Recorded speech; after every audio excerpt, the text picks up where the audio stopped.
Joining us, sorry about the dead air, folks, but we're having an off-air conversation with none other than Captain Dale Dye. Dale, welcome, Captain, sir. I don't know exactly what the proper greeting is for a man of your stature, so I apologize. You can call me anything but late to chow. Well, that's exactly my answer as well. Now, I'd like you to repeat what you just told me to do to Nightmare, because there's a phrase in there that I just can't wait to pluck from your vocab and put it into my own. Well, I noticed that he was being enormously impolite, and so I said to Jenna, reach out with your right hand, grasp him by the operating rod handle, snatch it smartly to the rear, get him by the stacking swivel, and tell him to be polite. I hope to defecate in your meat can. Which, by the way, was one of the funniest scenes that I saw in the behind the scenes movie that Ron Livingston did with where they were doing the impersonations of you, and you told him to use the right one, rip your head off, and shit in your shoulders. That was one I hadn't heard yet.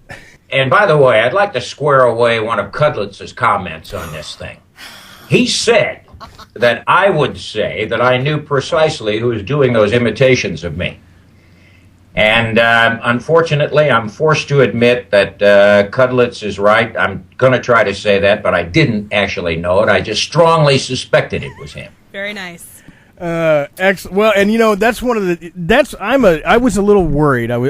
Before this interview, I let everybody else on the air know that before talking with you today, we talked to a bunch of the other cast members, and it was always very low key and very familiar. And I think it was because nobody had told me that anybody else was listening, so it was real easy for me to just talk to them. Yeah. But yesterday, when Julia told me that you had heard all of the interviews, I was like, oh my God, what did I say? And then I panicked because, stuff comes out of my mouth that I'm not properly attuned to be saying to begin with. And yes, I've noticed that. And it may be that the defecation hits the oscillation in this particular case, but hey, listen, how could I not listen to them? I mean, those are my boys. I love them dearly, and everything they say, good, bad, or indifferent, is of interest to me. I follow their careers with great regularity. I'm as proud of them as I would be of my own sons, and I pay a lot of attention to them. They piss me off occasionally, but I pay a lot of attention. Well, let me ask you. Let's get into the Band of Brothers questions and the story behind the whole thing. When you took on this job with Spielberg and Hanks, did you go to them or did they come to you with this concept? They actually came to me. I had good working relationships with both Stephen and Tom. We'd worked in the past, and I humbly submit they were admirers of the way I do things. And when Stephen called me about this particular thing, Steven Spielberg, he said, look, we absolutely cannot do this without you. This has got to be the real deal. We want this done, no holds barred, pull out all the stops. And he introduced me to Stephen Ambrose and a number of other people. And I said, well, look, boss, how could I not be involved? Of course I'll be involved. I'll do it to the best of my ability. But they actually came to me. I only knew sort of peripherally that they were planning this before we actually got started. I'll tell you what, I got a question out of the chat room from Nancy in Brazil for you, and she wanted to know, upon looking at the behind the scenes, she wanted to know if you did invent the super or the cooperative exercises. Yes, much of my work, Nancy in Brazil and everybody else, is about team building. It's about teaching folks who generally believe that the sun rises and sets on their ass, because that's the nature of the actor beast, that military people think the polar opposite, that we see something larger than ourselves, and that's the mission, and that we believe that mission is more important than we are, and that it is something that needs to be served and sacrificed for, that is worthy of service and sacrifice. And so in order to do that, I've got to demonstrate to them how teams are built. You draw strength from the man next to you and how he draws strength from you. And so exercises like caterpillar push-ups, I think the record at this point is something like 52 men all in the front leaning rest position pushing up at once, and atomic sit-ups where you can go for days and days and days because you're drawing strength from the man or woman at your shoulder. Those cooperative exercises are what I've invented to sort of demonstrate that concept.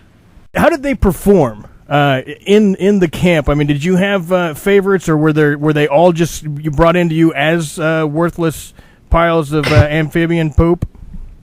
Yeah, that's essentially how they came to me, and you get to know the youngsters very quickly. I mean, I've spent 30 years raising other people's children, and I get to know who the guys are and what their mentality is and what their emotional state is and how to approach them as I get to know them as we move on through training.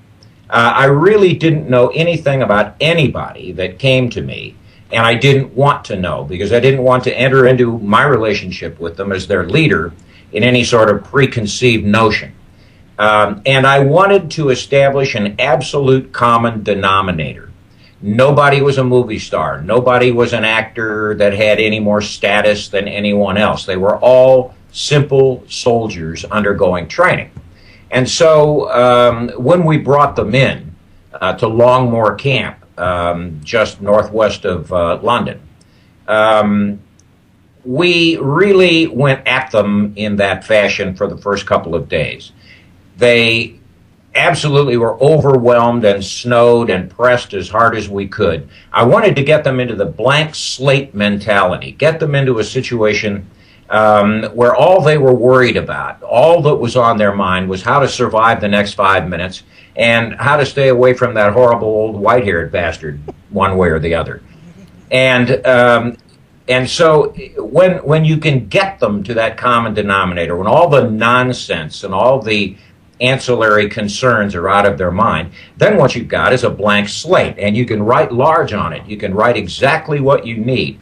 You could put into their minds and into their mentality and into their gut and into their heart the sort of understanding of the period they're portraying and the people they're portraying. But you can't do that if they're focused on how am I going to do a scene, or what's my next line, or what guy has more lines than I do. You've got to get rid of all of that stuff, and I do it with very, very hard training and psychological shock when they arrive.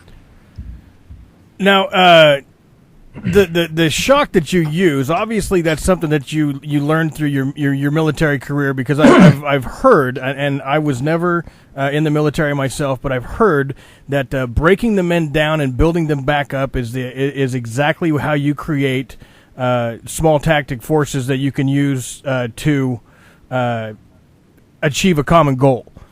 Well, in larger measure, it is how you achieve building a man into a functional member of a team, a reliable member of a team. And you do this whether you're playing sports or whether you're training a man to take his place in a military organization. You're correct in saying that there's nothing new in that. Military forces around the world have been doing it for years and years and years. I just happen to think that the United States Marine Corps does it better than anybody else I'm familiar with, and I'm familiar with most of them. And so I do it that way.